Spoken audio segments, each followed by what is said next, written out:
한국인 선수가 또다시 챔스를 우승하는 상황이 일어납니다. 미넨이 우승을 하게 된다라고 했을 때는 김민재 선수가 첫 챔스 트로피를 들어올리는 상황이 되는 거고요. 그 다음에 이강인 선수네 PSG가 이기게 된다면 이강인 선수가 2년 연속 챔피언스리그 타이틀을 들어올리게 된다. 이렇게 일단 바라볼 수 있는 부분인 것 같아서 김칫국을 마시는 것 같지만 진짜 대한민국의 대단한 두 명의 축구 선수가 정말 메가 클럽에서 뛰고 있구나. 현재 어떻게 보면 유럽에서 최고의 폼을 보여주는 PSG, 최고의 폼을 보여주고 있는 바이에른 뮌헨에서 한국 선수들을 한 명씩 있다라는 것 자체가 굉장히 좀 자랑스러운 순간인 것 같고요. 좀 준결승에서는 그래도 이 두 선수가 조금 더 활약을 할 수 있는 시간이 생긴다면 더 행복하긴 하겠다.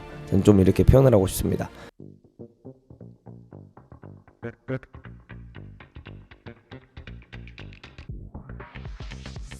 와, 진짜 말도 안 되는 경기가 끝났습니다. 역시 소문난 잔치에 먹을 게 많다라고 하는데 오늘 경기를 보면서 느낀 것 중 하나는 노이어가 1차전 때 정말 좋은 모습을 보였지만 이번 2차전에는 솔직히 전반전에는 굉장히 아쉬운 퍼포먼스를 보여줬다 이렇게 표현을 하고 싶어요. 노이어 같은 어떻게 보면 경험이 많은 선수가 그리고 빌드업을 굉장히 잘하는 선수가 경기가 시작되자마자 패스미스를 하면서 귓러에 미친 논스톱 슈팅이 나오면서 이제 결국 골이 이어졌었죠. 근데 그 상황을 보면은 비니시우스가 이렇게 압박을 가고 있었다라고 해도 평상시에 노이어라면 충분히 좋은 패스를 선택해서 풀어나올 수 있는 장면이었다라고 생각을 해요. 근데 이제 흔히 일어나는 골키퍼에게 흔히 일어나는 장면들 중 하나죠. 본인이 이제 자신감이 굉장히 차 있는 상태일 때 너무 과감하게 이제 패스를 하다가 잘리는 장면인데 사실 노이어가 이제 패스를 하려고 했을 때 비니시우스가 이렇게 몰고 있었단 말이죠. 그러면서 이제 사실상 미드필더에게 패스를 하려고 했던 건지 아니면 우파메카노 벌려있는 우파메카노한테 패스를 하려고 했던 거였는지 모르겠지만 그 패스를 하려고 했을 때 비니시우스의 압박을 신경 쓰느라 사실상 귓러가 보이지 않았던 거죠. 그러면서 아쉽게 이제 실점을 했던 장면이 나왔고요. 그다음에 두 번째 골 같은 경우에도 사실상 프리킥을 귓러가 굉장히 잘 차긴 했어요. 프리킥 자체가 굉장히 좋은 프리킥이긴 했지만 노이어가 그 정도 손을 갖다 댈 정도였으면 저는 충분히 막을만 했다라고 생각은 합니다. 잘 차긴 했지만 본인이 손을 뻗었을 때 한 손이 다 닿는 면적 안에 있었기 때문에 노이어라면 또 해줬어야 되는 부분이긴 한데 좀 아쉬웠다 이렇게 표현하고 싶어요. 근데 어쨌든 뮌헨 같은 경우에는 코너킥을 통해서 동점골을 잘 만들어냈고 이 부분에 있어서도 약간 어떻게 보면 쿠르투아였다면 더 잘 해내지 않았을까라는 생각은 드는 장면이었고요. 그 다음에 결국 레알이 많이 내려앉아서 수비를 가져가고 로우 블록을 가져가는데 이 로우 블록을 가져가는 부분에 있어서 우파메카노 타 전부 다 굉장히 높이 올라가서 플레이를 가져가고 우파메카노가 땀볼을 해리케인에게 연결을 했는데 이게 이제 어떻게 보면 이번 시즌 뮌헨이 정말 잘하고 있는 부분 중 하나죠. 굉장히 라인을 높게 올리면서 어떻게 보면 하프라인 기준보다 더 높게 올라가 있는 센터백들의 위치를 볼 수 있고 상대가 공을 따서 카운터를 가기 전에 본인들이 그 공을 다시 따내서 크로스 카운터 어택을 가겠다라는 느낌의 축구를 많이 보여주고 있어요. 근데 이 장면에서도 우파메카노가 굉장히 세컨볼 싸움을 잘해주면서 치고 나가줬고 그 다음에 정말 완벽한 패스를 해리케인에게 연결을 해주면서 해리케인이 미친 동점골을 만들어내면서 전체 스코어에서 이제 4대3으로 앞서가는 장면들을 만들었죠. 근데 이제 여기서 문제는 뭐냐, 아무래도 너무나도 높은 하이라인을 가지고 가는데 이 라인을 보시면 아시겠지만 여기서 달리기 속도라든가 뒷공간을 커버해줄 수 있는 선수가 사실상 우파메카노인데 우파메카노가 음바페에게 끌려나가서 그 공간을 뺏기는 순간 사실 비니시우스 주니어라든가 혹은 음바페가 뛰어나가는 장면에서 그 속도감을 막아줄 수 있는 선수가 나머지 포백 안에는 없다라는 부분인 것 같아요. 그래서 이제 PSG와 뮌헨이 만나게 됐을 때 저는 김민재 선수가 어떻게 보면 오른쪽 백 아니면 조나탄 타 자리에 뛰는 게 굉장히 중요해 보인다라고 하는 부분이 바로 PSG의 모든 3톱 자체가 굉장히 빠르고 그 다음에 단순히 그렇게 빠르게만 뛰는 게 아니라 전체적인 로밍 자체가 좋기 때문에 이런 로밍을 했을 때 이거를 다양한 선수가 스피드로 막아줄 수 있는 선수가 필요하다는 부분이죠. 그렇기 때문에 저는 이제 김민재 선수가 PSG랑 붙게 된다면 어떻게 보면 PSG를 이기기 위한 미넨의 키 포인트는 김민재의 카드가 될 것이다 라고 얘기했던 부분이 이제 바로 이 부분에서 나타났고, 전반전 자체에 음바페가 득점을 가져가면서 이제 동점으로 경기가 끝났어요. 근데 이 다음에도 사실 후반전이 시작되고 나서도 경기 자체가 굉장히 경기 자체가 뭐 미넨 자체가 굉장히 좀 높은 선에서 플레이를 가져가는 장면들이 계속해서 나왔지만, 레알 마드리드가 사실상 준비해온 플랜은 뭐 정확했죠. 공을 최대한 가지고 있지 않더라도 본인들이 공을 잡았을 때 카운터택을 통해서 카운터택을 가겠다라는 뭐 이런 이제 컨셉을 들고 나왔고, 그 컨셉에 있어서 계속해서 좋은 장면들이 나오긴 나왔어요. 그리고 후반전이 됐을 때 사실상 노이어가 그래도 다시 노이어로 복귀를 하면서 아놀드가 올렸던 크로스를 이제 뛰어들어가던 음바페가 슈팅을 했는데, 그 부분에 있어서 그 가제트 팔을 딱 꺼내면서 굉장히 좋은 세이빙을 가져가기도 했고, 근데 이제 후반전에 카마빙가가 교체로 들어옵니다. 알베올라가 후반전에 이제 디아즈를 빼면서 카마빙가 투입을 했는데, 카마빙가가 62분에 들어와서 78분에 이제 첫 옐로 카드를 받고 86분에 다시 한번 옐로 카드를 받으면서 결국 퇴장으로 인해서 수적에서 이제 불리해지면서 조금 더 미넨에게 유리한 상황이 나왔고, 이 미넨에게 유리한 상황이 나오면서 루이스 디아스의 뭐 미친 득점 나오고, 그 다음에 올리세가 마지막에 좀 결정적인 마무리를 해주면서 이 경기 자체를 4대3으로 이기면서 토탈 스코어 6대4로 미넨이 레알 마드리드를 꺾고 4강에서 이제 PSG를 만나게 됐습니다.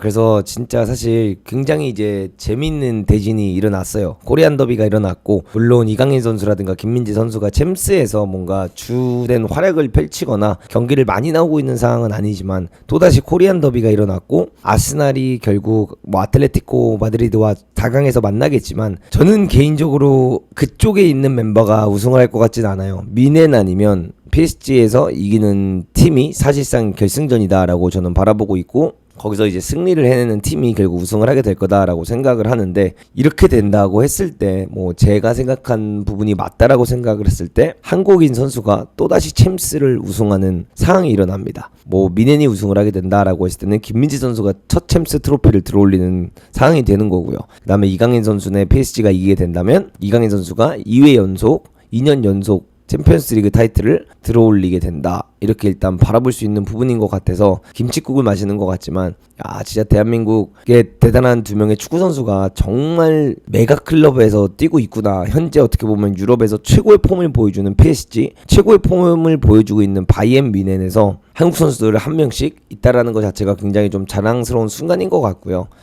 좀 준결승에서는 그래도 이 두 선수가 조금 더 활약을 할 수 있는 시간이 생긴다면 더 행복하긴 하겠다, 저는 좀 이렇게 표현을 하고 싶습니다. 그리고 오늘 경기에 있어서 뭐 레알 마드리드가 들고 나온 플랜 자체는 저는 좀 괜찮았다고 생각을 해요. 리버풀이 PSG를 상대로 들고 나왔던 2차전 플랜처럼 오늘 레알 마드리드도 사실상 굉장히 압박을 해줄 땐 해주고, 혹은 물러야 될 때는 확실하게 물으면서 비니시우스랑 어떻게 보면 음바페를 활용해서 카운터택을 가겠다라는 컨셉을 들고 나왔고, 이 컨셉이 잘 맞는 이유는 미넨 자체가 굉장히 높은 라인을 올리기 때문에 저는 그게 가능한 부분이다 라고 생각을 합니다. 그리고 실제로 뭐 전반전에 득점을 가져가면서 타이를 자체를 무승부로 만들어 놨기 때문에 충분히 좋은 모습을 보여줬는데, 사실상 카마빙가가 이제 퇴장을 당하는 장면이 조금의 논란이 될 만은 해요. 카마빙가가 파울을 엄청나게 많이 한 게 아닌데 두 장의 옐로를 너무 쉽게 받았는데, 이 장면을 자세히 보시면 카마빙가가 해리케인을 파울했을 때까지만 해도 옐로 카드가 바로 나오진 않았어요. 근데 해리케인을 파울하고 공을 가지고 이제 도망가는 장면에서 첫 번째 것만이 아니라 심판이 분명히 그만하라고 했는데, 키미가 거기서 굉장히 영리하게 돼서 이제 항의를 하면서 카마빙가에게 심판이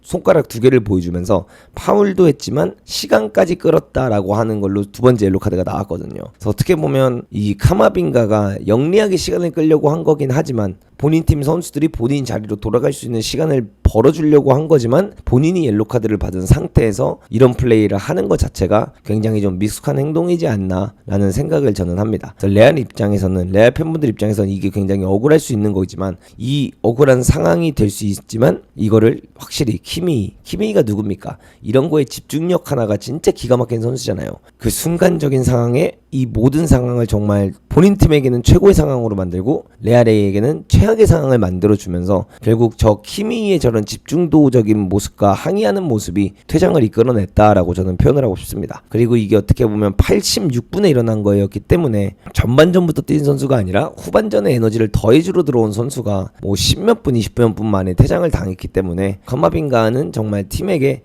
어떻게 보면 좀 안 좋은 행동을 했다라고 저는 표현을 하고 싶네요. 그리고 뭐 올리세라든가 루이스 디아스가 보여주고 있는 사이드 윙에서의 퍼포먼스는 사실 너무나도 대단해서 이번 준결승전 진짜 너무나도 재밌을 것 같고요. 덴벨레, 흐비차, 두에 이 세 명의 활약이냐 아니면 디아스, 해리케인, 올리세의 활약이냐 그리고 두 팀 다 어떻게 보면 빠꾸 없이 라인을 올리는 팀이고 두 팀 다 굉장히 높은 축구를 하는 팀이기 때문에 소유권도 가져가는 걸 좋아하고 높은 축구를 하는 것도 좋아하고 그 다음에 PSG 입장보다는 어떻게 보면 미넨이 훨씬 더 좀 더 높은 선에서 빌드업을 가져가거든요. PSG는 패스를 돌리다가 공격을 하다가 끊겼을 때 센터백들이 그래서 좀 많이 조금 더 낮은 위치에서 공을 받는데 미넨 같은 경우는 본인들이 소유권을 가졌을 때 굉장히 높게 라인을 올라가면서 축구를 합니다.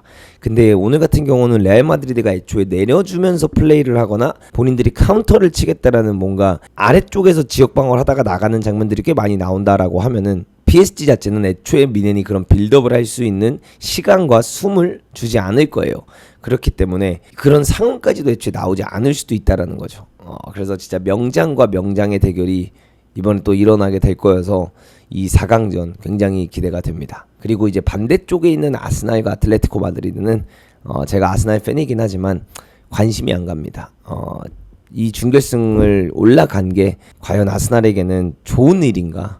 과연 더 많은 일정이 생기면서 괜히 프리미어리그에서 또 미끄러지고 챔스에서도 미끄러지는 일이 일어나는 게 아닌가라는 좀 걱정이 아스날 팬으로서는 솔직히 듭니다.